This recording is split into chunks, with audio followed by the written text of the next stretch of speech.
السلام علیکم۔ آسیہ کو لینے بندہ آ گیا ہے سائیں، اور اب میں اس کے پیچھے جانے لگا ہوں۔ رات کے کھانے کا وقت ہو چکا تھا، لیکن عالم شاہ نے کھانا نہیں کھایا تھا اور چائے کے ساتھ ایک دو سنیکس منگوا کر انہی سے گزارا کر لیا تھا۔ وہ کسی بھی لمحے باہر نکلنے کے لیے بالکل تیار سرمد کی کال کے انتظار میں تھا، اور اب اس کی کال آ گئی تھی۔ ٹھیک ہے، احتیاط سے پیچھا کرو اور مجھے اپنی لوکیشن سے آگاہ کرتے رہو۔ میں تمہارے پیچھے رہوں گا، تمہیں کوئی رسک نہیں لینا اور صرف ان کا ٹھکانہ دیکھنا ہے۔ جو حکم سائیں۔ اس کی ہدایات کے جواب میں سرمد نے حسب معمول فرما برداری کا مظاہرہ کیا۔ وہ کال منقطع کر کے فوراً ہوٹل سے روانہ ہو گیا۔ تھوڑی دیر بعد سرمد نے دوبارہ رابطہ کر کے اسے اپنی لوکیشن سے آگاہ کیا۔ اب وہ سرمد کو فالو کرتا ہوا گاڑی چلا رہا تھا۔ چھوٹا شہر ہونے کی وجہ سے رات کے 10 بجے ہی رونق ماند پڑنا شروع ہو گئی تھی، اور کہیں کہیں ایک آدھ کھلی ہوئی دکانوں اور گنے چنے موٹر سائیکل سواروں یا راہ گیروں سے واسطہ پڑ رہا تھا۔ سفر بھی مختصر ہی ثابت ہوا۔ سرمد نے اس اطلاع کے ساتھ کہ وہ آسیہ کا ٹھکانہ دیکھ چکا ہے، اسے رک جانے کے لیے کہا تو اس نے ایک مناسب جگہ دیکھ کر گاڑی روک دی۔ یہ ایک کچی آبادی تھی جہاں چھوٹے چھوٹے تنگ مکانات بنے ہوئے تھے۔ اس وقت اگر وہاں تاریکی نہ پھیلی ہوئی ہوتی تو عالم شاہ کی شاندار گاڑی اور اس آبادی کی خستہ حالی کا فرق بہت نمایاں ہو کر سامنے آتا۔ پرسوچ انداز میں اپنے ارد گرد کا جائزہ لیتے عالم شاہ کی نظروں نے جلد ہی موٹر سائیکل پر آتے سرمد کو دیکھ لیا۔ وہ ایک تنگ گلی سے برآمد ہو رہا تھا۔ عالم شاہ نے ہلکا سا ہارن بجا کر اسے اپنی طرف متوجہ کیا اور خود گاڑی سے نیچے اتر آیا۔ میں نے وہ مکان دیکھ لیا ہے جہاں آسیہ کو لے جایا گیا ہے، اب آگے جو آپ کا حکم۔ سرمد نے قریب آ کر اسے اطلاع دی۔ چلو چل کر دیکھتے ہیں۔ عالم شاہ اس کے پیچھے موٹر سائیکل پر بیٹھ گیا۔ سرمد نے موٹر سائیکل کا رخ دوبارہ اسی گلی کی طرف کر لیا جہاں سے نکلتے ہوئے عالم شاہ نے اسے دیکھا تھا۔ شیطان کی آنت کی طرح لمبی اس گلی کی چوڑائی اتنی کم تھی کہ یہاں سے کسی چار پہیوں والی سواری کا گزرنا ناممکن تھا۔ بے ترتیبی سے بنے مکانات کی وجہ سے یہ چوڑائی بھی یکساں نہیں تھی، اور بعض جگہ تو راستہ اتنا تنگ ہو گیا تھا کہ اگر سامنے سے کوئی بندہ آ جاتا تو اسے موٹر سائیکل کو گزرنے کا راستہ دینے کے لیے خود دیوار کے ساتھ چپک کر کھڑا ہونا پڑتا۔ گلی خمدار تھی اور اس سے کچھ ذیلی گلیاں بھی نکل رہی تھیں۔ مکانات کے اندر جلتی روشنیوں نے کسی حد تک گلی کی تاریکی کو بھی کم کر رکھا تھا۔ سرمد اس معمولی سی روشنی میں اعتماد سے موٹر سائیکل چلاتا ہوا ایک ذیلی گلی میں گھس گیا۔ یہ گلی آگے سے بند تھی اور اس کے سرے پر ایک چھوٹے سے مکان کا دروازہ نظر آ رہا تھا۔ وہ آخری والا مکان ہے۔ سرمد نے اسی مکان کی طرف اشارہ کیا جس نے گلی کو بند کیا ہوا تھا۔ موٹر سائیکل وہ روک چکا تھا۔ دیکھتے ہیں چل کر، عالم شاہ نے موٹر سائیکل سے اترتے ہوئے کہا۔ سرمد نے بھی فوراً اس کی تقلید کی اور قدرے جھجکتے ہوئے بولا، وہاں ہمارا کن لوگوں سے واسطہ پڑے یہ کہنا مشکل ہے سائیں، اس لیے میں چاہتا ہوں کہ آپ یہیں رکیں، میں اکیلا آگے جاتا ہوں۔ نہیں، میں تمہارے ساتھ چلوں گا۔ عالم شاہ نے قطعیت سے اس کا مشورہ ماننے سے انکار کر دیا تو مزاج شناس سرمد کے پاس مزید اصرار کی گنجائش نہیں رہی۔ وہ دونوں ساتھ ساتھ چلتے ہوئے مکان کے قریب پہنچے۔ لوہے کا سال خوردہ دروازہ اندر سے بند تھا، لیکن چار دیواری کی بلندی اتنی نہیں تھی کہ انہیں اندر تک رسائی حاصل کرنے میں دشواری پیش آتی۔ وہ دونوں بندروں کی پھرتی سے دیوار پر چڑھ گئے۔ دیوار کی دوسری طرف چھوٹا سا آنگن تھا جس میں نہ جانے کیا کیا کاٹھ کباڑ پھیلا ہوا تھا۔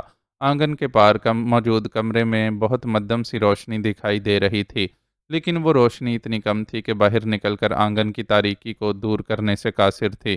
وہ دونوں جو اپنے اپنے ہتھیار نکال کر ہاتھ میں لے چکے تھے، آہستگی سے نیچے کودے۔ کودنے کی مدھم آوازوں پر کوئی رد عمل ظاہر نہیں ہوا۔ وہ دونوں چند ثانیوں کے لیے سنگن لینے کے بعد کمرے کی طرف بڑھے۔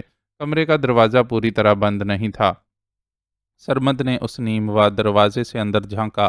نظروں کے عین سامنے ایک جھلونگا سی چارپائی پڑی ہوئی تھی جس پر نڈھال سی لیٹی ہوئی آسیہ صاف دکھائی دے رہی تھی۔ آسیہ کو یہاں لانے والے شخص کی جستجو میں سرمد نے دروازے کے پٹ پر ہاتھ کا دباؤ ڈال کر اسے مزید کھولا۔ اگلا لمحہ قیامت کا تھا۔ اپنے ہتھیار نیچے پھینک کر ہاتھ سر پر رکھ لو، ورنہ میں گولی چلانے میں ایک لمحہ بھی نہیں لگاؤں گا۔ پھنکارتے ہوئے لہجے میں دی گئی دھمکی پر اس نے صورت سے پلٹ کر دیکھا تو عالم شاہ کے سر کی پشت سے ایک پستول کی نال لگی ہوئی تھی۔ اس کے ہاتھ سے ہتھیار پھسل کر خود بخود نیچے گر گیا۔ تاخیر کا مظاہرہ کر کے عالم شاہ کی زندگی کے لیے معمولی سا بھی رسک لینا اس کے لیے ممکن ہی نہیں تھا۔ اس نیم تاریخ طے خانے میں 2 دن مزید گزر گئے۔ ان 2 دنوں میں حالات جوں کے توں رہے۔ یرغمالیوں کو 2 دن میں 2 وقت لگی بندی مقدار میں کھانا دیا جاتا رہا۔ کھانا صبح بھی کالی چائے اور روٹی، جبکہ رات میں پتلی دال اور روٹی پر مشتمل تھا۔ بچوں والے اپنے بچوں کی محبت سے مجبور ہو کر ناشتے میں ملنے والی روٹی کا کچھ حصہ ان کے دوپہر کے کھانے کے لیے بھی بچا لیتے تھے۔ حالات نے معصوم بچوں کو بھی سمجھوتا اور صبر کرنا سکھا دیا تھا۔ امید کے جارحانہ رویے کے مظاہرے کے بعد تو سب ہی بہت سہمے ہوئے تھے اور ضد اور مطالبات کرنا چھوڑ دیے تھے۔ بہت اتنا ہوتا تھا کہ بیچارے ماں باپ کی گود میں سر رکھ کر سسک لیتے تھے، اور پریشان حال ماں باپ کسی نہ کسی طرح جھوٹی تسلیاں دے کر انہیں بہلا لیتے تھے۔ یہ ان کے یرغمالی بنائے جانے کا 5واں دن تھا، جب ناشتے کے فوراً بعد پتہ چلا کہ ایک شیرخوار بچے کو بخار ہو گیا ہے۔ یہ بچہ کوئی 4 ساڑھے 4 ماہ کا تھا اور ماں کے دودھ پر انحصار کرتا تھا۔ کم خوراکی کا شکار بچے کو فیڈ کروانے والی ماں، جو پہلے ہی نڈھال سی نظر آتی تھی، اس کے بخار میں مبتلا ہونے کے بعد بالکل ہی زرد نظر آنے لگی۔ پہل بچے کے سر پر پانی میں بھیگی پٹیاں رکھ کر اس کا بخار اتارنے کی کوشش کی جاتی رہی، لیکن اس کوشش کا کوئی نتیجہ برآمد نہ ہونے پر مجبور ماں باپ بچے کے لیے دوا کا مطالبہ کرنے پر مجبور ہو گئے۔ دوا کہاں سے آئے گی؟ تم لوگ تو یہ پرارتھنا کرو کہ تمہاری سرکار تم پر دیا کرے اور ہمیں پکڑنے کا سودا دماغ سے نکال کر تمہاری رہائی کے لیے سوچے، ورنہ تو آگے شاید تم لوگوں کو بھوکا ہی رہنا پڑے۔ دلیپ بھاجی کا یہ پکا فیصلہ ہے کہ نہ تو یہاں سے کوئی کہیں جائے گا اور نہ ہی باہر سے کسی کو یہاں بلوایا جائے گا۔ مطالبے کا جواب نہایت اکھڑ لہجے میں دیا گیا۔ دلیپ بھاجی وہ اپنے سرگنا کو پکارتے تھے۔ معاذ کا اندازہ تھا کہ وہ ایک دوسرے کو کوڈ نیم سے پکارتے تھے، کیونکہ یہ محض اتفاق نہیں ہو سکتا تھا کہ ان میں سے ہر ایک کا نام بالی ووڈ کے کسی مشہور ہیرو کے نام پر تھا۔ گروہ کے سرگنا دلیپ کو ان سب نے 2 روز پہلے دیکھا تھا۔ ان 2 دنوں میں انہیں یہ بات بھی معلوم ہو گئی تھی کہ سرکاری اداروں کے ہاتھوں گرفتار ہو کر خودکشی کرنے والا دلیپ کا سگا چچا زاد بھائی اور بہت قریبی دوست تھا، اور اسے اس واقعے نے شدید صدمہ پہنچایا تھا۔ صدمے کے باوجود اگرچہ دلیپ نے یرغمالیوں کے ساتھ اچھے رویے کا مظاہرہ کیا تھا، لیکن وہ اپنے لوگوں کے جذبات پوری طرح قابو میں رکھنے میں کامیاب نہیں ہو سکا تھا۔ تھکن، نیند اور خوراک کی کمی، صدماتی کیفیت اور اعصابی تناؤ نے ان کے رویوں کو خراب کر دیا تھا۔ یہ کل ہی کی بات تھی کہ شترو نے ایک نوجوان لڑکے کو صرف اتنی سی غلطی پر ایک زناٹے دار تھپڑ دے مارا تھا کہ اس کے ہاتھ سے پانی سے بھرا ہوا گلاس زمین پر گر گیا تھا۔ زناٹے دار تھپڑ نے لڑکے کے گال کا اندرونی حصہ پھاڑ دیا تھا اور کئی بار کلی کرنے پر خون بہنے کا سلسلہ روک سکا تھا۔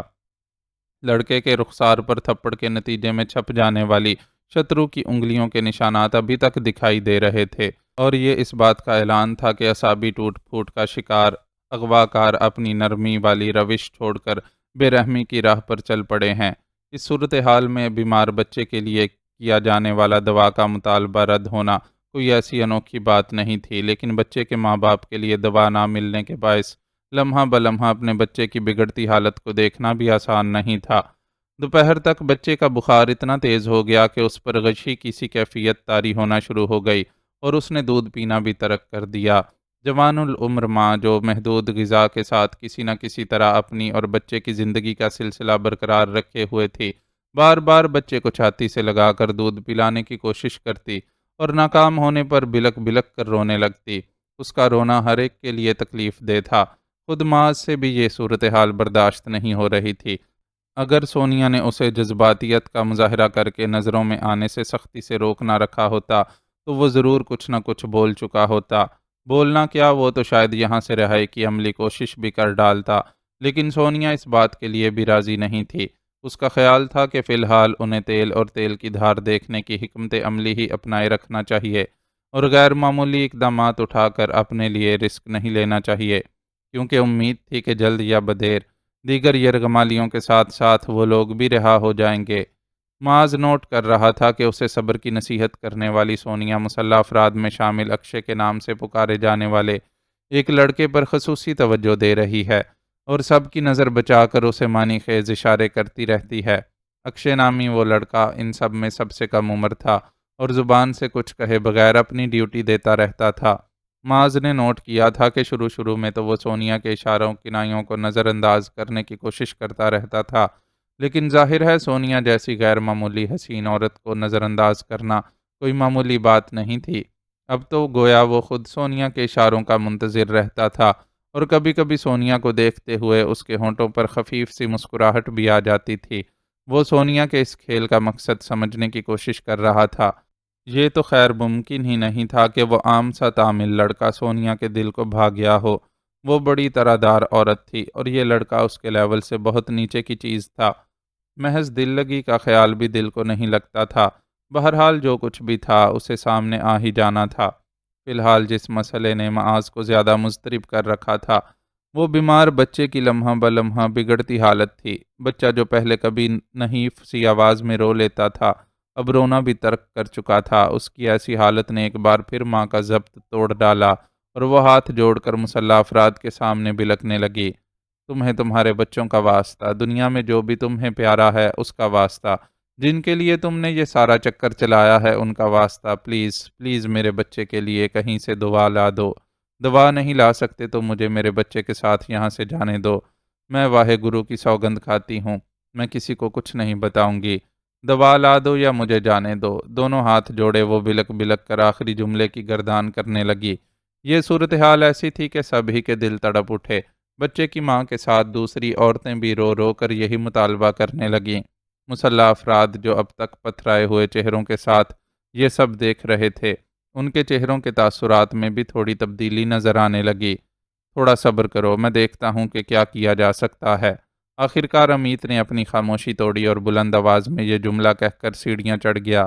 روتی سسکتی ماں ایک بار پھر اپنے غشی میں مبتلا بچے کو ہلا جلا کر اور اس کے چہرے اور جسم کے مختلف حصوں پر بوسے دے دے کر اسے پکارنے لگی۔ اس کے اس عمل سے یہ محسوس ہو رہا تھا جیسے وہ اپنی ممتا کی طاقت پر بچے کو ہوش میں لانے اور صحت یاب کرنے کی کوشش کر رہی ہو۔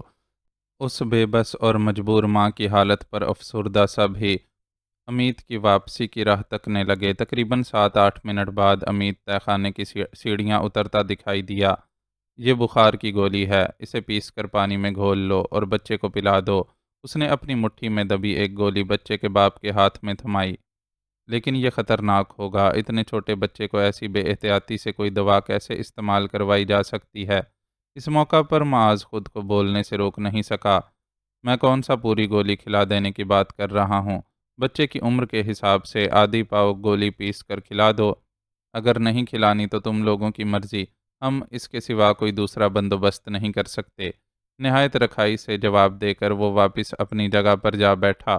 فیصلہ اب ماں باپ کے ہاتھ میں تھا۔ یرغمالیوں کی رائے منقسم تھے۔ کچھ لوگ بچے کو دوا استعمال نہ کروانے کا مشورہ دے رہے تھے اور کچھ کا خیال تھا کہ معمولی مقدار میں دوا کا استعمال کروا کر دیکھ لیا جائے۔ کچھ دیر تذبذب میں مبتلا رہنے کے بعد بالآخر ماں باپ نے دوا استعمال کرنے کا فیصلہ کر لیا۔ بچے کی حالت جس تیزی سے خراب ہو رہی تھی اسے دیکھ کر یہی لگ رہا تھا کہ اگر اسے دوا نہیں ملی تو وہ جانبر نہیں ہو سکے گا۔ دوا نہ دے کر اسے مرتے ہوئے دیکھنے کے مقابلے میں یہی بہتر تھا کہ رسک لے لیا جائے۔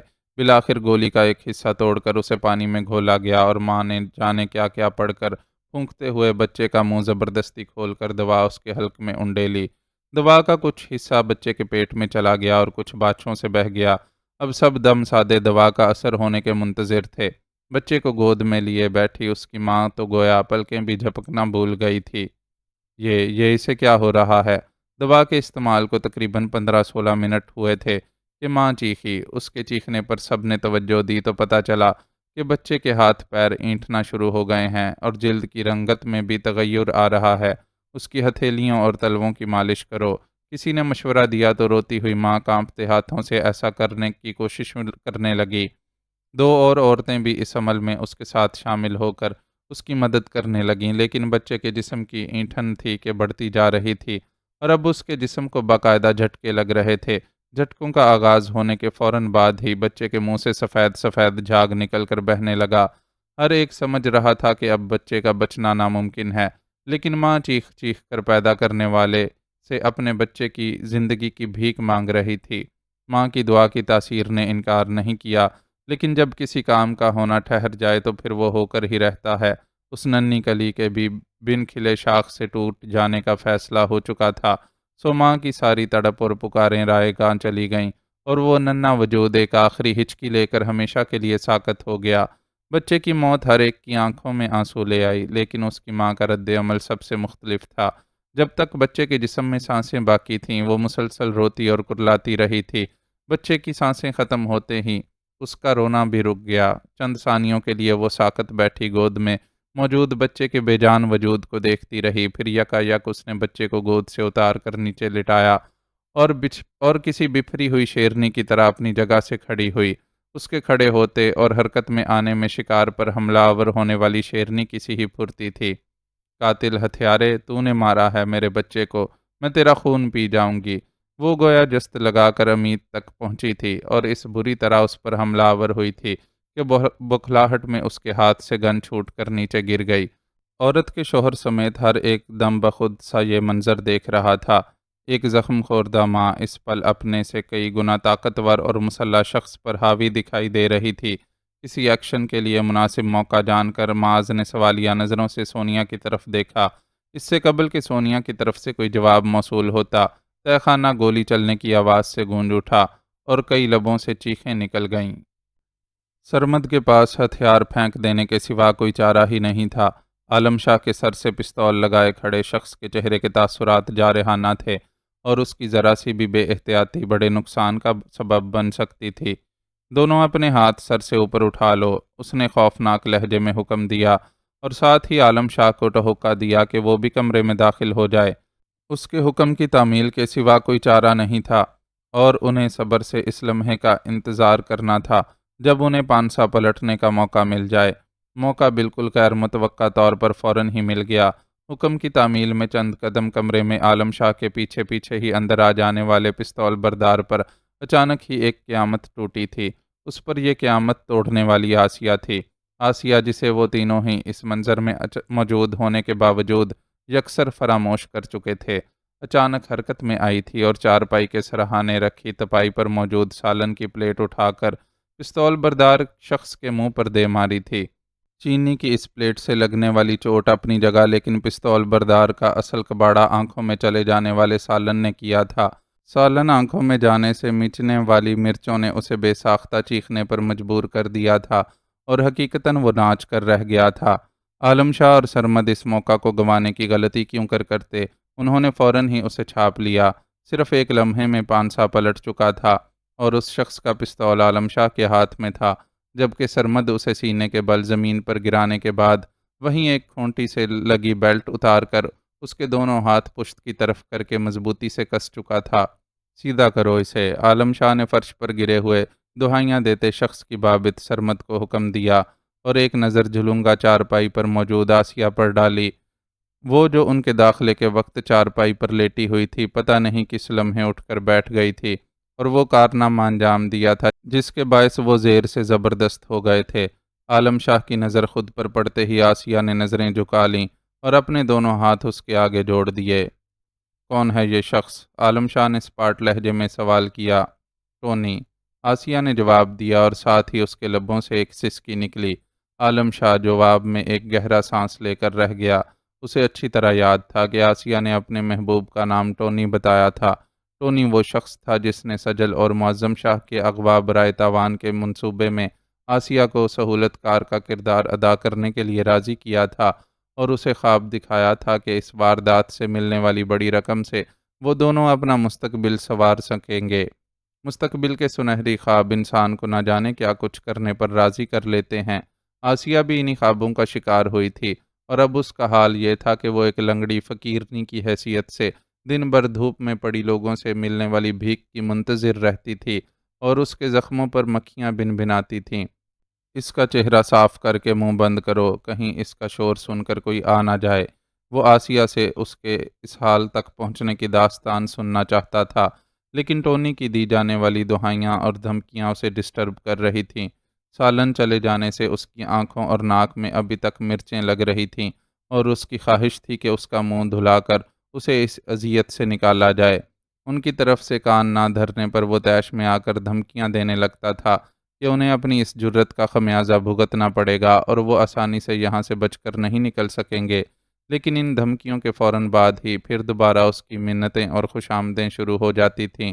عالم شاہ فی الحال دونوں ہی پر کان دھرنے کے موڈ میں نہیں تھا، اس لیے اس نے اس کی زبان بندی کا حکم دے دیا تھا۔ سرمد نے اس حکم کی مستدی سے تعمیل کی اور کھونٹی پر ٹنگی ایک بنیان اتار کر پہلے اس نے ٹونی کا چہرہ صاف کیا، پھر وہی بنیان اس کے منہ میں ٹھونس کر اس کے ہر طرح کی بک بک کا راستہ بند کر دیا۔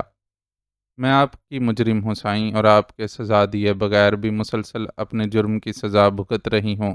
جو سزا مجھے ملی ہے وہ تو شاید آپ بھی نہیں دیتے۔ میں بہت اذیت میں ہوں اور جانتی ہوں کہ یہ سب اس نمک حرامی کی سزا ہے جو میں نے آپ کے اور آپ کے خاندان کے ساتھ کی تھی۔ آسیہ کی آنکھوں سے آنسو نکل کر ایک تسلسل سے اس کے سیاہ پڑ چکے بے رونق اور کھردرے رخساروں پر بہہ رہے تھے، اور وہ دردناک لہجے میں بولتی چلی جا رہی تھی۔ یہ سب کیسے ہوا اور تم اتنے عرصے کہاں رہیں؟ میں نے تمہیں اور تمہارے خاندان کو بہت تلاش کروایا تھا، لیکن کسی کو تمہارے بارے میں کوئی خبر نہیں ملی۔ عالم شاہ کمرے میں پڑی ایک خستہ حال لکڑی کی کرسی پر بیٹھ گیا اور آسیہ سے پوچھا، خبر ملتی بھی کیسے سائیں؟ میں اور میرا خاندان میری کرنے کی سزا جو بھوگ رہے تھے، میں نے آپ کے دامن پر کیچڑ اچھالی تھی، اور جواب میں دنیا بھر کی ذلت اور اذیت میرے حصے میں لکھ دی گئی تھی۔ آسیہ نے جواب دیا اور پھر اتنی شدت سے رونے لگی کہ ہچکیاں بند گئیں اور پورا وجود گویا زلزلے کی زد میں آ گیا۔ عالم شاہ کے اشارے پر سرمد نے اسے پانی پلایا تو وہ تھوڑی سنبھلی۔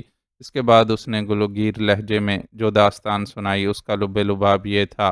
آسیہ حویلی کی اوپری منزل سے چھلانگ لگا کر زخمی ہونے کے بعد ہسپتال میں پڑی تھی، اور ہر طرف یہ خبر پھیل چکی تھی کہ اس نے عالم شاہ کے مجرمانہ حملے سے خود کو بچانے کے لیے یہ اقدام اٹھایا ہے۔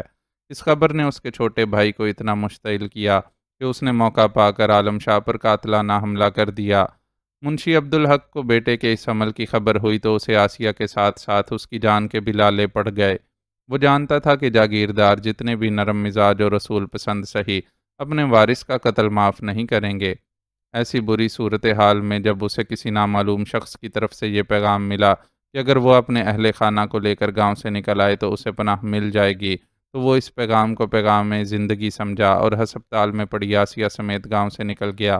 وہ ایک نمک خوار ملازم تھا اور زندگی میں کبھی مالکوں سے بے ایمانی نہیں کی تھی، لیکن اولاد کی محبت، اور وہ بھی ایسی صورتحال میں کہ ان کی زندگیاں داؤ پر لگی ہوئی تھیں، اس کی وفاداری پر حاوی ہو گئی تھی۔ گاؤں سے نکلنے کے بعد حسب وعدہ انہیں پناہ میسر آ گئی اور وہ کچھ دن ایک ڈیرے پر پڑے رہے۔ یہاں کھانے پینے کی کوئی پریشانی نہیں تھی، لیکن آسیہ کو علاج کی مناسب سہولت میسر نہیں آ رہی تھی۔ چند دردکش ادویات اور ہسپتال میں باندھا گیا کچا پلاسٹر اس کا علاج نہیں تھا۔ اس کی ٹانگ کی ہڈی ٹوٹنے کے ساتھ ساتھ گوشت بھی پھٹ گیا تھا، اور مناسب علاج نہ ہونے کے سبب وہ شدید تکلیف میں تھی۔ تکلیف سے اسے مسلسل بخار بھی رہنے لگا تھا۔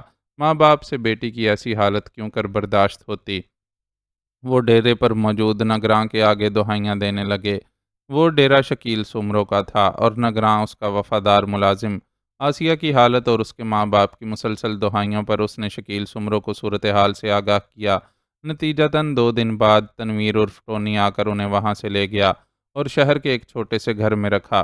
وہاں ٹونی نے آسیہ کو ایک ڈاکٹر کو دکھایا۔ ڈاکٹر نے صاف بتا دیا کہ یہ معاملہ ہسپتال جائے بغیر حل نہیں ہوگا اور ٹوٹی ہڈی کو جوڑنے کے لیے آپریشن کروانا پڑے گا۔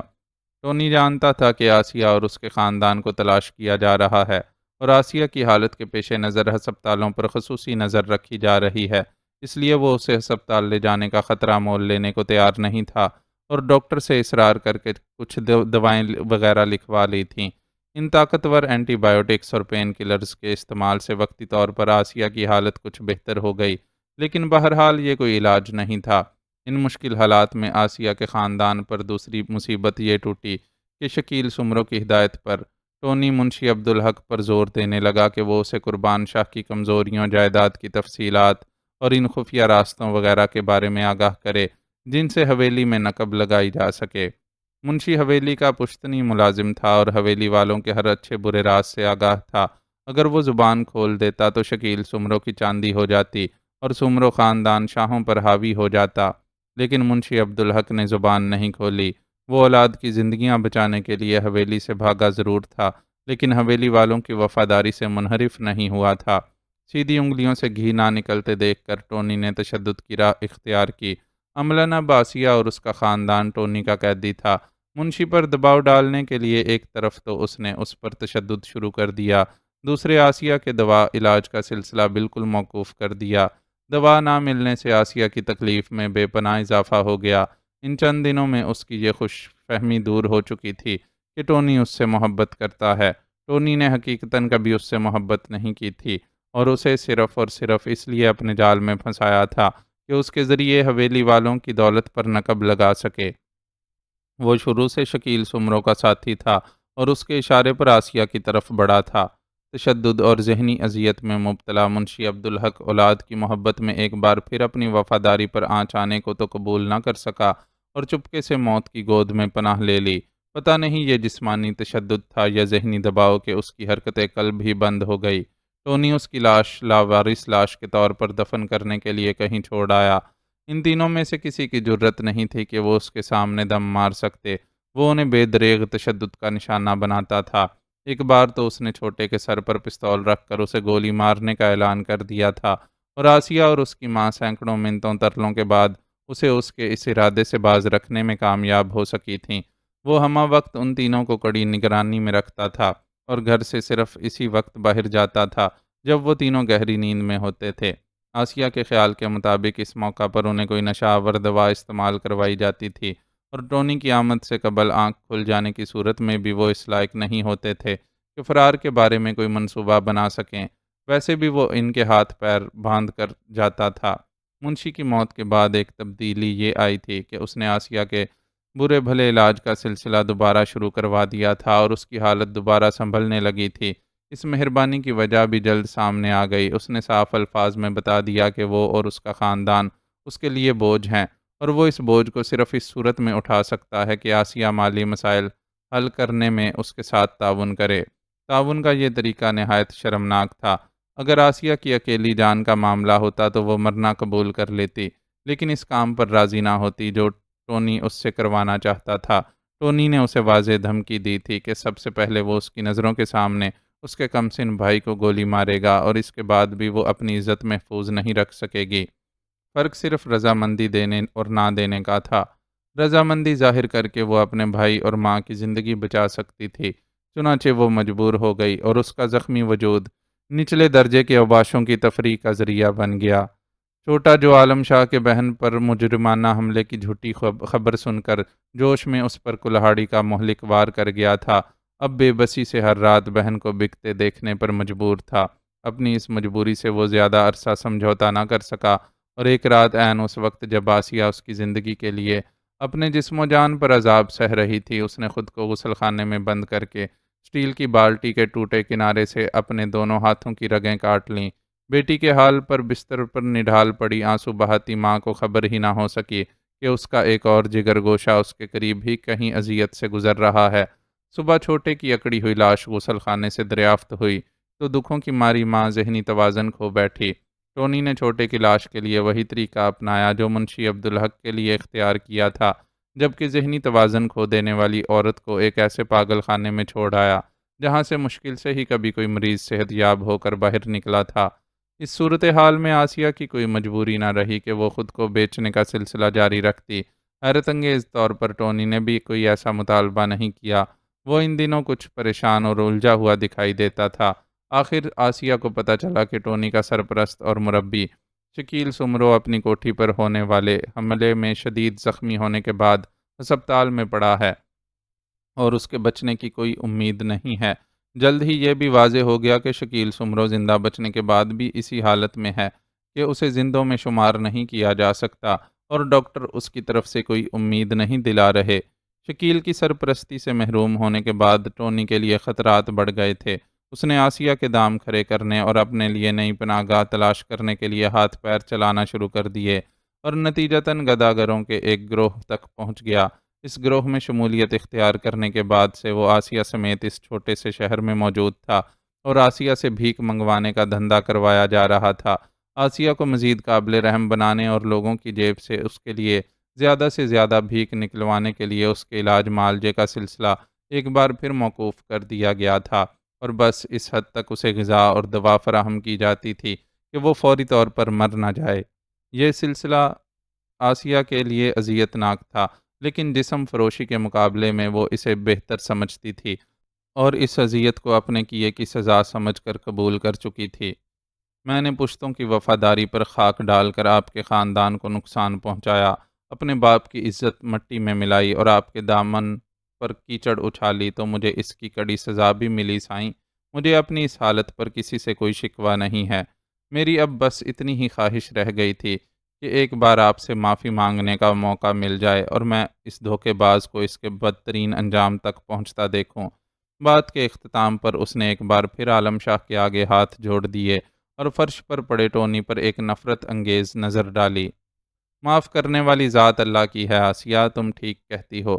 میں تمہیں تمہارے جرم کی کبھی اتنی بڑی سزا نہیں دے پاتا جو اللہ سائیں نے تمہارا مقدر کی ہے۔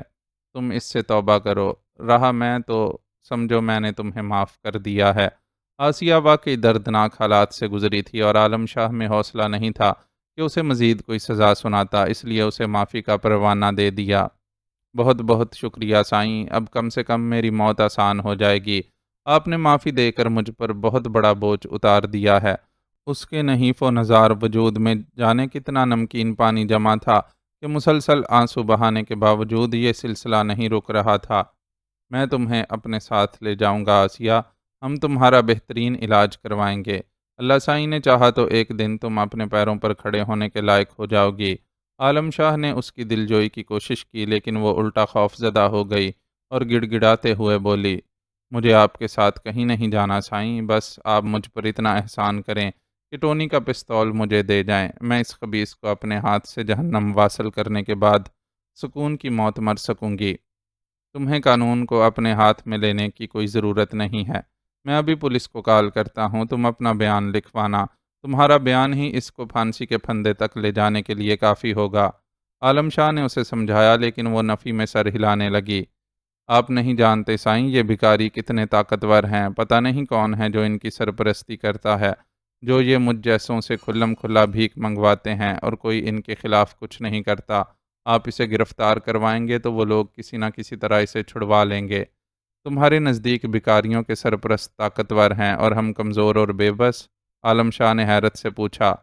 میں یہ نہیں کہہ رہی سائیں، وہ گڑبڑائی اور منت کرنے والے لہجے میں بولی، بس میں اس خبیث کو ذرا بھی موقع نہیں دینا چاہتی کہ یہ کسی طرح بچ نکلے، میں اس کا فوری انجام چاہتی ہوں۔ میں تمہاری اس خواہش پر غور کرتا ہوں۔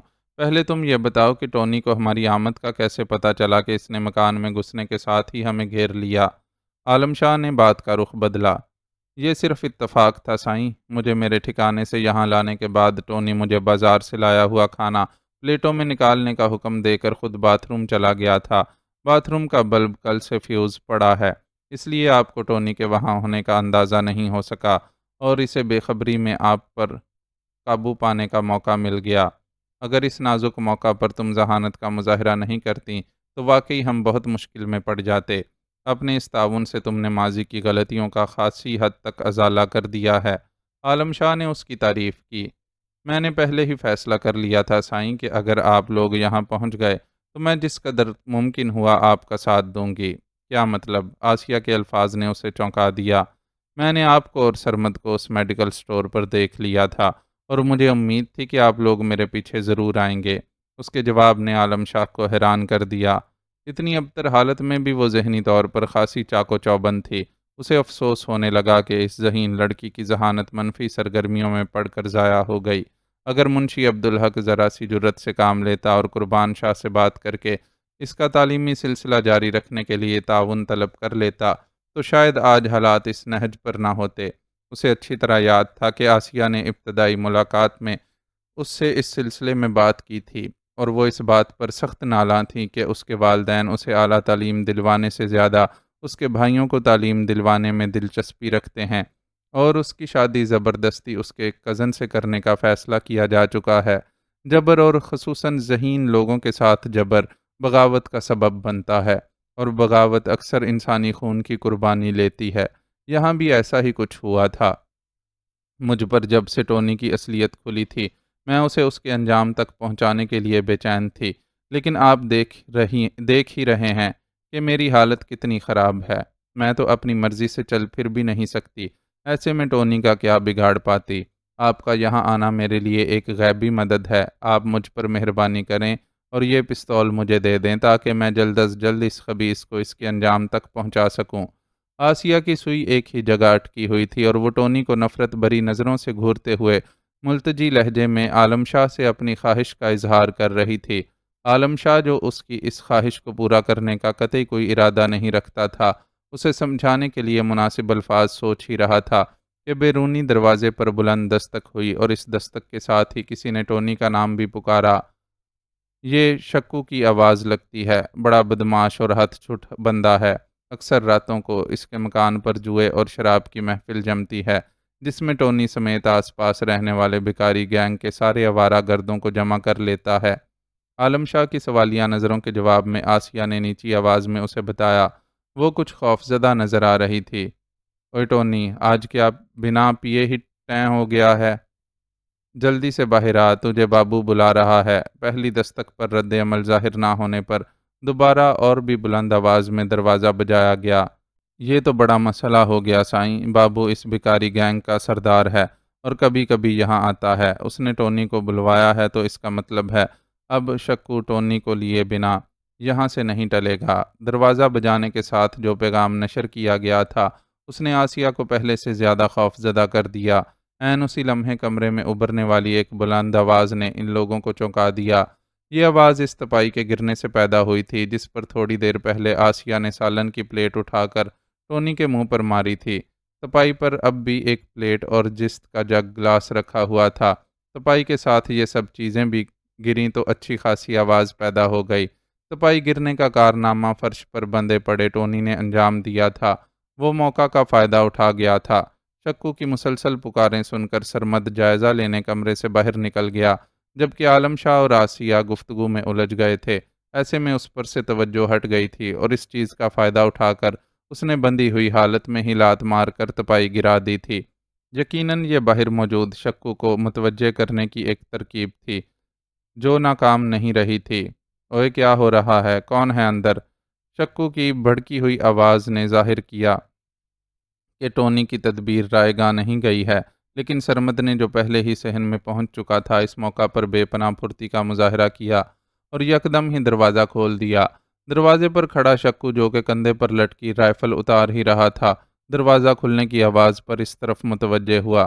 صحن میں پھیلے اندھیرے نے اسے فوری طور پر سرمد کو شناخت نہیں کرنے دیا اور چند ثانیوں کی اس تاخیر نے سرمد کو موقع فراہم کر دیا۔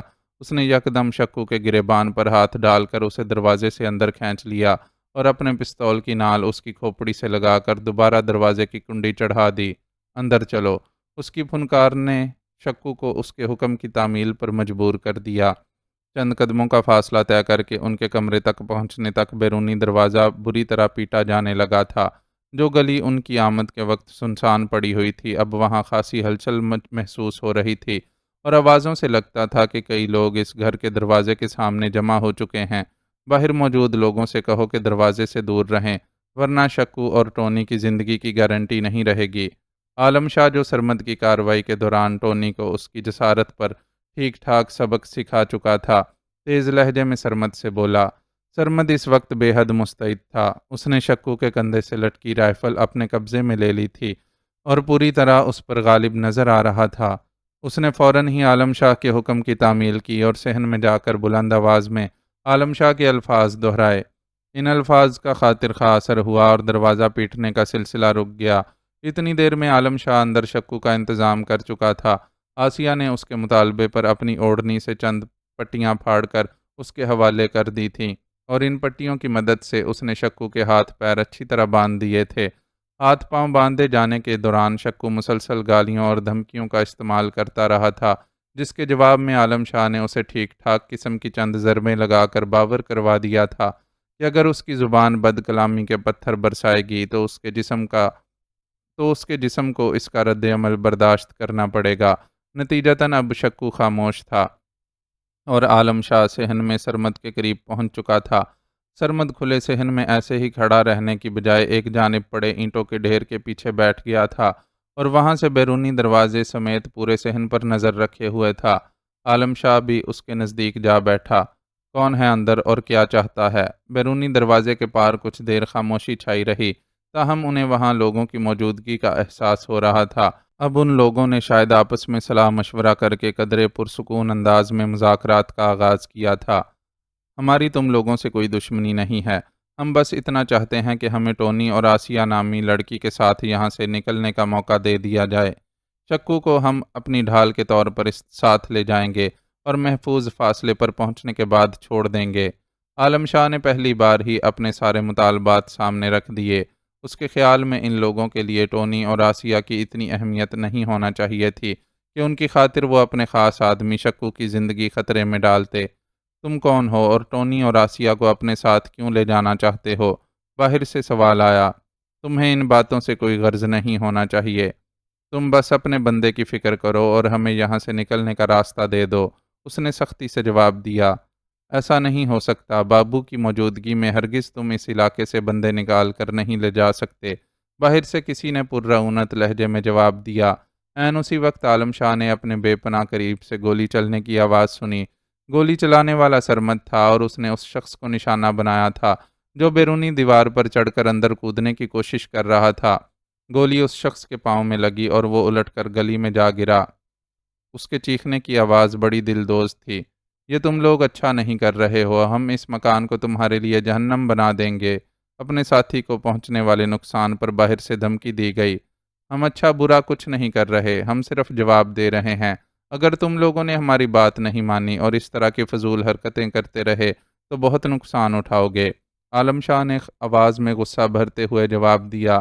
باہر ایک بار پھر خاموشی چھا گئی، ایسی خاموشی جس کے پیچھے طوفان کی آہٹیں صاف سنائی دیتی تھیں۔ یہ لوگ ہمیں اتنی آسانی سے یہاں سے نہیں نکلنے دیں گے سائیں، یہ ان کا علاقہ ہے اور اس وقت ان کا اہم آدمی بابو ان کے درمیان موجود ہے۔ اگر انہوں نے ہمیں یہاں سے نکلنے دیا تو ان کی ساکھ خراب ہو جائے گی۔ سرمد نے سرگوشی میں اس کے سامنے اپنا تجزیہ پیش کیا۔ پھر ہمیں کیا کرنا چاہیے؟ عالم شاہ نے اس سے مشورہ طلب کیا۔ اسے بھی اندازہ ہو چکا تھا کہ وہ لوگ جوش میں بغیر حساب کتاب لگائے ایک ایسی جگہ گھس گئے ہیں جہاں کچھ خاص لوگوں کا راج ہے، اور یقیناً انہیں اپنی اس راجدھانی میں دخل اندازی منظور نہیں تھی۔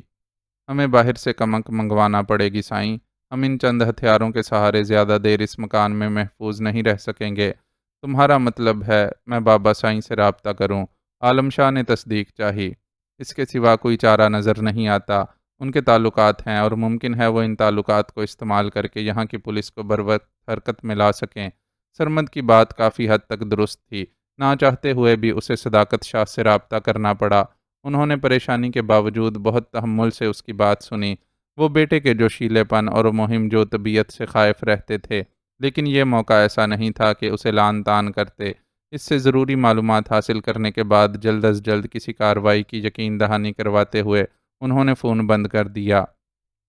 تم لوگوں کو آخری بار وارننگ دی جا رہی ہے، ہمارے ساتھیوں کو کوئی بھی نقصان پہنچائے بغیر اسلحہ پھینک کر باہر آ جاؤ اور ہمارے سامنے بیٹھ کر ہم سے بات کرو۔ اگر تمہاری بات ہماری سمجھ میں آ گئی تو بابو بھائی تمہاری بات مان بھی سکتا ہے۔ کچھ دیر کی خاموشی کے بعد باہر سے ایک بار پھر انہیں پکارا جانے لگا۔ اس بار ان کا لہجہ پہلے سے زیادہ جارحانہ تھا۔ ہمیں تھوڑی دیر سوچنے اور آپس میں مشورہ کرنے کا وقت دو۔ کمک پہنچنے کی امید میں عالم شاہ نے تھوڑا سا وقت گزارنے کے لیے بہانہ بنایا۔ ہم تمہیں صرف 5 منٹ دے سکتے ہیں۔ وہ لوگ بھی انہیں زیادہ ڈھیل دینے کے لیے تیار نہیں تھے۔ عالم شاہ نے اتنی مہلت کو بھی غنیمت جانا اور اپنے موبائل کی طرف متوجہ ہوا۔ وہ اس دوران صداقت شاہ کو نئی صورتحال سے آگاہ کرنے کے ساتھ ساتھ ان سے معلومات حاصل کرنا چاہتا تھا، لیکن اندر کمرے سے آتی عجیب و غریب آوازوں نے اسے اپنے ارادے پر عمل نہیں کرنے دیا اور سرمد کو اپنے مورچے پر جمے رہنے کا اشارہ کر کے خود تیزی لیکن احتیاط کے ساتھ کمرے کی طرف رخ کیا۔ دروازے تک پہنچ کر اس کے قدم بری طرح ٹھٹک گئے۔ کمرے میں جلتی مدھم روشنی میں وہ اندر کا منظر دیکھ سکتا تھا۔ اب تک جھلونگا چارپائی پر براجمان آسیہ نے پتہ نہیں کس طرح خود کو چارپائی سے نیچے اتار لیا تھا اور تپائی سے گرنے والے جستی جگ تک رسائی حاصل کر لی تھی۔ اب وہ جگ بدست ٹونی کے قریب بیٹھی تھی اور پوری وحشت سے اس کے منہ پر جگ سے پے در پہ ضربیں لگا رہی تھی۔ جس کا یہ جگ بہت زیادہ بھاری نہیں تھا، لیکن آسیہ نے بہت چالاکی اور بے رحمی سے کام لیا تھا۔ وہ جگ کے اس حصے سے ضرب لگا رہی تھی جسے گلاسوں وغیرہ میں پانی کی دھار گرانے کے لیے چونچ نما بنایا جاتا ہے۔ جس کی یہ سخت چونچ ٹونی کی دونوں آنکھوں کا برا حال کر چکی تھی، اور وہاں اب دو خون آلود گڑھوں سے بہتے ہوئے خون کے سوا کچھ دکھائی نہیں دے رہا تھا۔ ٹونی کے منہ میں اس کی اپنی بنیان نہ ٹھونسی ہوتی تو اس کے حلق سے فلک شگاف چیخیں برآمد ہو رہی ہوتیں۔ اب تو بس یہ تھا کہ وہ بندھے ہوئے ہاتھ پیروں کے ساتھ کسی ذبح کیے جانے والے جانور کی طرح پھڑک اور تڑپ رہا تھا۔ اس کے قریب پڑا شکو پھٹی ہوئی خوفزدہ نظروں سے یہ منظر دیکھ رہا تھا، اور کوئی آواز نکالنے سے قاصر تھا کہ اس کے منہ میں آسیہ کی اوڑھنی ٹھونسی ہوئی تھی۔ یہ آسیہ کی خطرناک ذہانت کا کارنامہ تھا کہ اس نے ٹونی کو نشانہ بنانے سے پہلے شکو کا منہ بند رکھنے کا بندوبست کر دیا تھا۔ اصل میں وہ پل پل ٹونی سے انتقام لینے کی آگ میں جلتی رہی تھی، اور آج قسمت نے اسے یہ موقع فراہم کیا تھا تو عالم شاہ کے سمجھانے بجھانے کے باوجود اس موقع سے دستبردار ہونے کے لیے تیار نہیں ہوئی تھی۔ باہر عالم شاہ اور سرمد زندگی اور موت کی جنگ سے دوچار تھے، اور یہاں وہ اپنے انتقام کے شعلے بھڑکائے بیٹھی تھی۔ یقیناً اسے آس پاس منڈلاتی موت کا کوئی خوف نہیں تھا۔ وہ جو پہلے ہی زندہ درگور ہو چکی تھی، موت سے ڈرتی بھی تو کیوں کر؟ وہ جو زندگی جی رہی تھی، اس کے مقابلے میں تو موت ہی زیادہ مہربان تھی۔ بس کر دو آسیہ، چھوڑ دو اسے۔ یہ اگر زندہ بچ بھی گیا تو نشان عبرت بن کر جیے گا۔ چند ثانیے کے لیے سکتہ زدہ کھڑے رہنے کے بعد عالم شاہ حرکت میں آیا اور آسیہ کو گھسیٹ کر ٹونی سے دور کر دیا۔ ٹونی دسترس سے دور ہوا تو آسیہ کے جنون کو کچھ قرار آیا۔ اس نے جگ ہاتھوں سے چھوڑ دیا اور اپنے ہاتھوں کو دیکھا۔ اس کے دونوں ہاتھ ٹونی کے خون سے رنگے ہوئے تھے۔ اپنے خون آلود ہاتھ دیکھ کر وہ یکدم ہی پھوٹ پھوٹ کر رونے لگی۔ عالم شاہ کا ہاتھ بے ساختہ ہی تسلی دینے کے لیے اس کے سر پر آ ٹھہرا۔ وہ اس کے دشمنوں میں سے تھی، اور اس نے اس کے خاندان کو ناقابل تلافی نقصان پہنچانے میں اہم کردار ادا کیا تھا، لیکن خود جس انجام سے دوچار ہوئی تھی وہ عالم شاہ کے دل میں اس کے لیے ہمدردی کی رمق جگا گیا تھا۔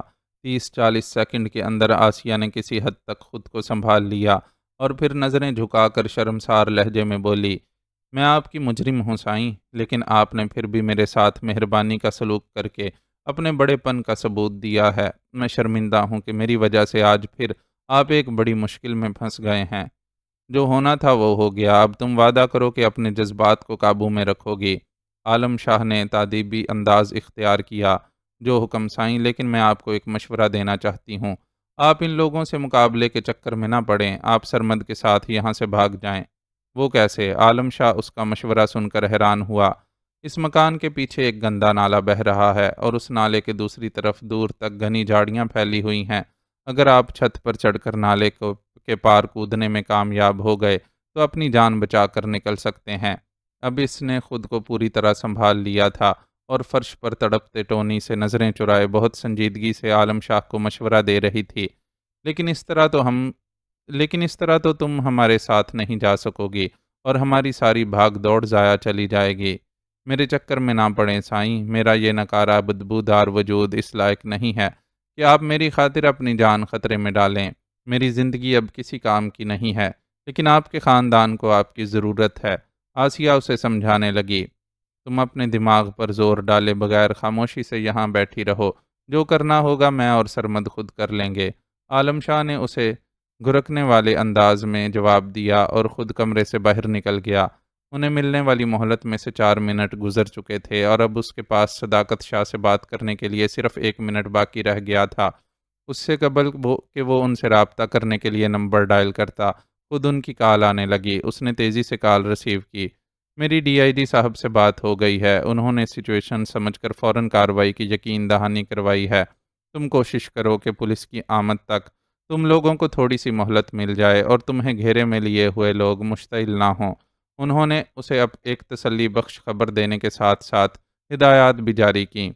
شکریہ بابا سائیں، آپ فکر نہ کریں، ہم پوری کوشش کریں گے کہ یہ لوگ بات چیت سے مان جائیں۔ وہ انہیں یہ نہیں بتا سکتا تھا کہ انہیں گھیرے میں لیے ہوئے لوگ پہلے ہی جارحانہ موڈ میں آ چکے ہیں، اور اب ان کے پاس محض چند سیکنڈ کی مہلت بچی ہے، اس لیے مختصر تسلی دے کر سلسلہ منقطع کر دیا۔ تم لوگوں کو دی ہوئی مہلت ختم ہو گئی ہے، اب تم لوگ ہاتھ اٹھا کر باہر آ جاؤ، ورنہ ہم تم پر جہنم کا دہانہ کھول دیں گے۔ جیسے ہی دی گئی 5 منٹ کی مہلت ختم ہوئی، باہر سے کسی نے چلا کر کہا، اس بات کی کیا گارنٹی ہے کہ باہر آ جانے کی صورت میں تم ہم پر گولی نہیں چلاؤ گے؟ عالم شاہ نے بلند آواز میں سوال کیا۔ تمہیں ہماری زبان پر اعتبار کرنا ہوگا، ورنہ دوسری صورت میں بھی نقصان تمہارا اپنا ہوگا۔ تم اس مکان میں چوہوں کی طرح پھنسے ہوئے ہو اور زیادہ دیر تک خود کو یہاں چھپا نہیں سکو گے۔ باہر سے فوراً جواب آیا۔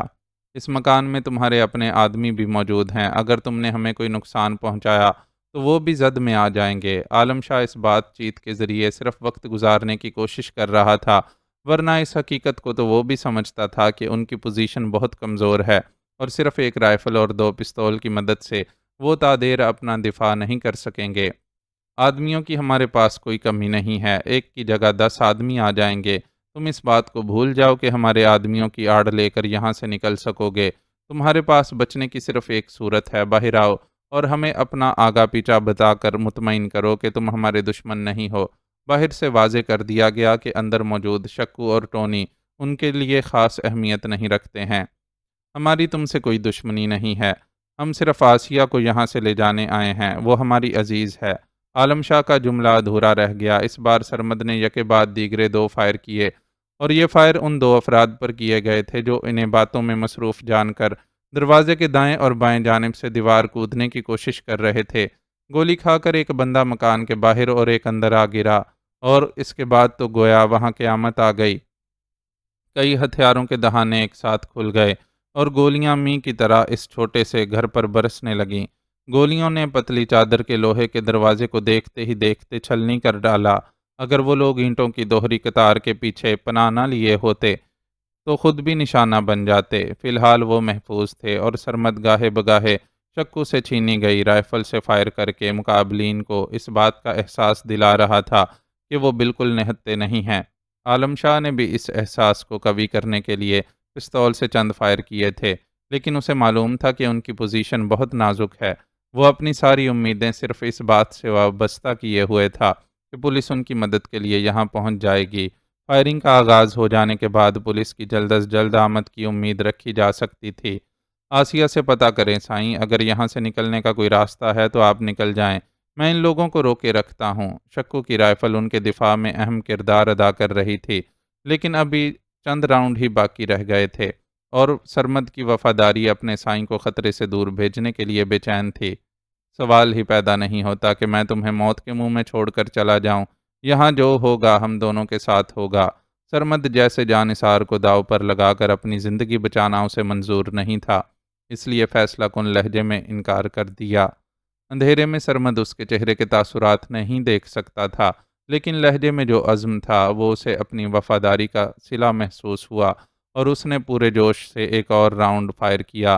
عین اسی وقت ان لوگوں نے محسوس کیا کہ وہاں چلتی گولیوں کی زوردار آوازوں کے پس منظر میں ایک اور آواز بھی سنائی دے رہی تھی۔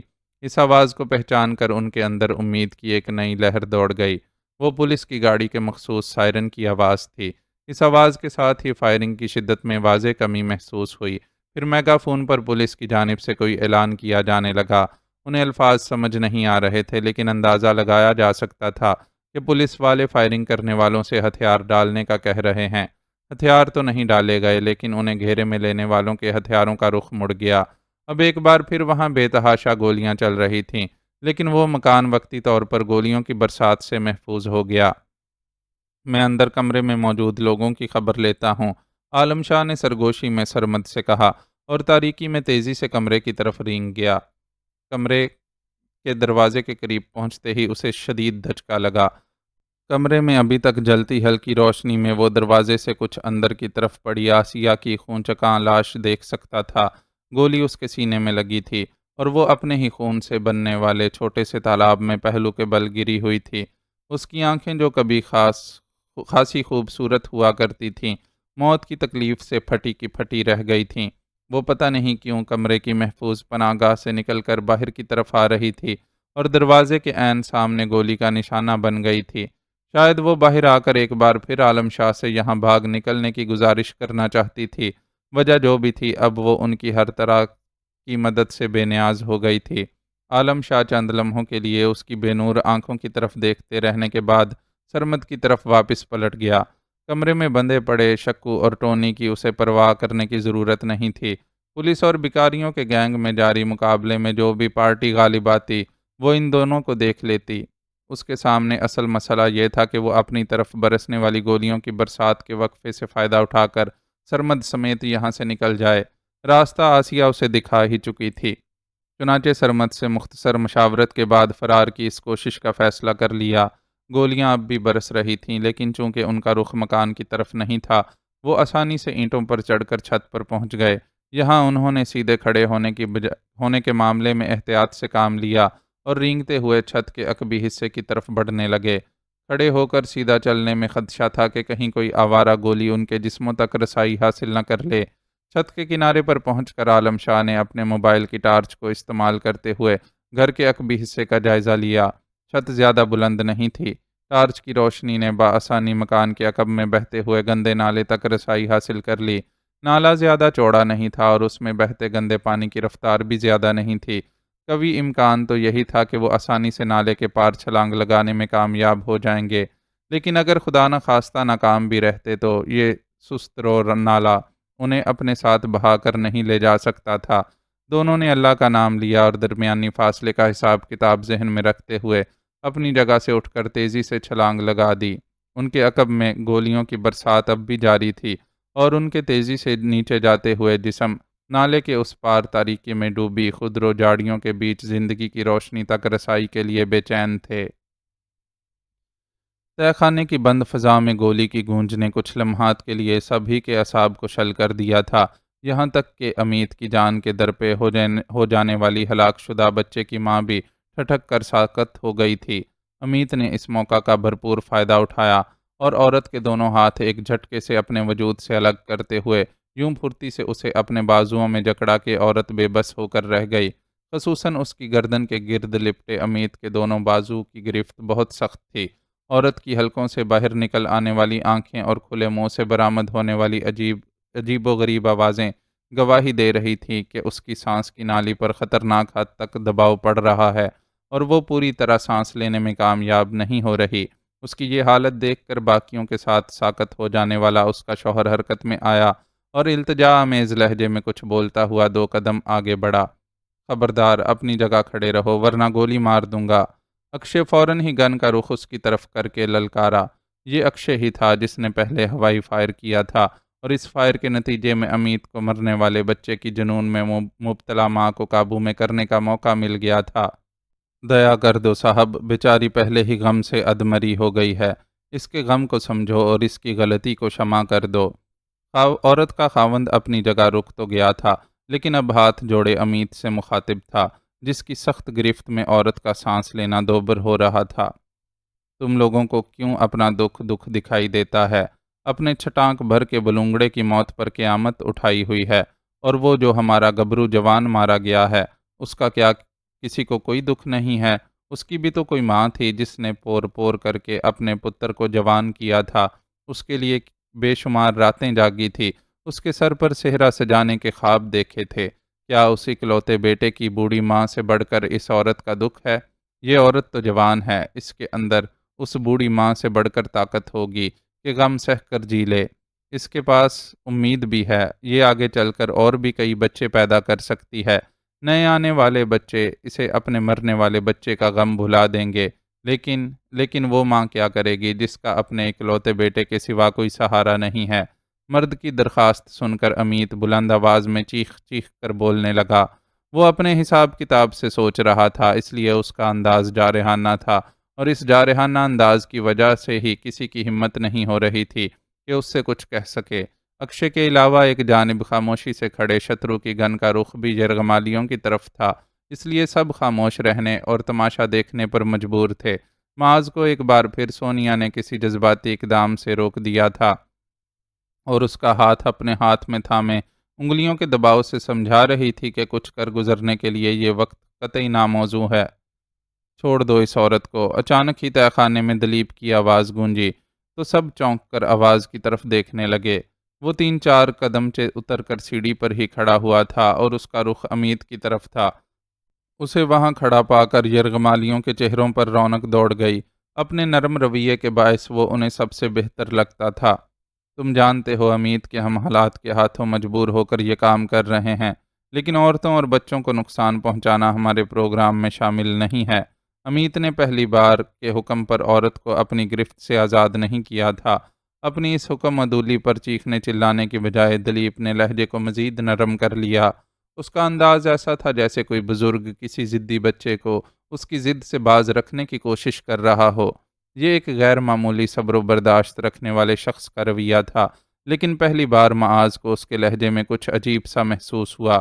وہ یقین سے نہیں کہہ سکتا تھا کہ اس کا یہ احساس درست ہے یا پھر صرف ایک وہمہ، لیکن اسے ایسا لگا تھا کہ دلیپ کے اس نرم لہجے کے پیچھے عجیب سی سختی موجود ہے۔ شاید امیت نے بھی اس سختی کو محسوس کیا تھا جب ہی عورت کی گردن اس کے بازو کی گرفت سے آزاد ہو گئی تھی اور اب وہ زمین پر بیٹھی اپنے گلے پر ہاتھ رکھے لمبے لمبے سانس لے رہی تھی۔ بچے کی لاش کو تہہ خانے میں رکھنا سب کے لیے تکلیف کا کارن بنے گا۔ بہتر ہے کہ تم اپنے دھرم کے مطابق اس کا کریا کرم کر دو۔ قبر وغیرہ کی تیاری کے سلسلے میں تم اپنے ساتھیوں میں سے کسی کو مدد کے لیے اپنے ساتھ رکھ سکتے ہو۔ اب دلیپ کا رخ بچے کے باپ کی طرف تھا اور وہ اس سے ایک ایسی بات کہہ رہا تھا جو اپنی جگہ ایک بڑی حقیقت تھی۔ بچے کی لاش کو تا دیر تہہ خانے میں نہیں رکھا جا سکتا تھا۔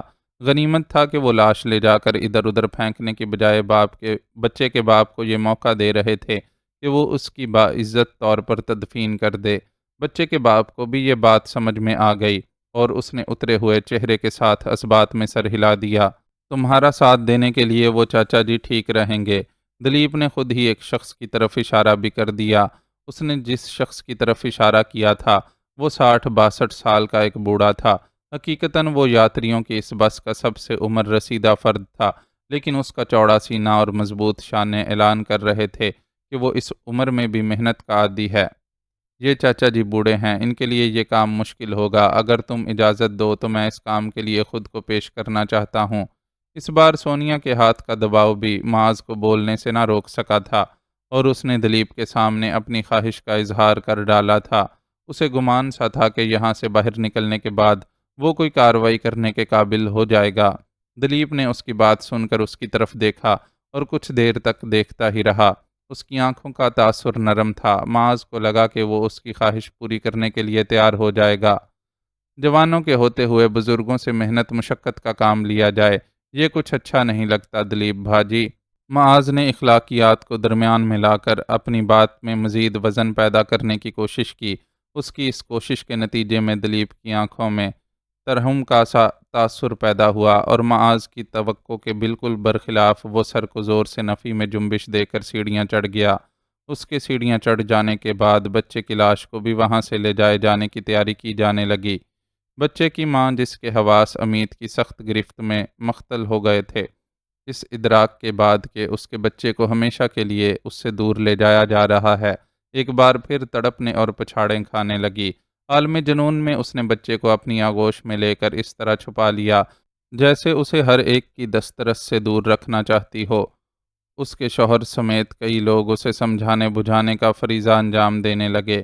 پہلے وہ ہر ایک کی بات کے جواب میں زور زور سے نفی میں سر ہلاتی رہی، لیکن پھر آہستہ آہستہ اس کی مزاحمت نے دم توڑنا شروع کر دیا۔ مردہ بچے پر اس کی گرفت کمزور پڑی تو اس کے شوہر نے آنسو بہاتی آنکھوں کے ساتھ بچہ اس کی گود سے لے لیا۔ بچہ گود سے نکلتے ہی عورت کو غش آ گیا اور وہ بیٹھے بیٹھے اپنی جگہ پر لڑک گئی۔ اس کی یہ حالت دیکھ کر شوہر ٹھٹک گیا۔ یقیناً بیوی کو اس حالت میں چھوڑ کر جانا اس کے لیے ایک مشکل امر تھا۔ آجا پتر، یہ زنانیاں مل کر تیری گھر والی کو سنبھال لیں گی۔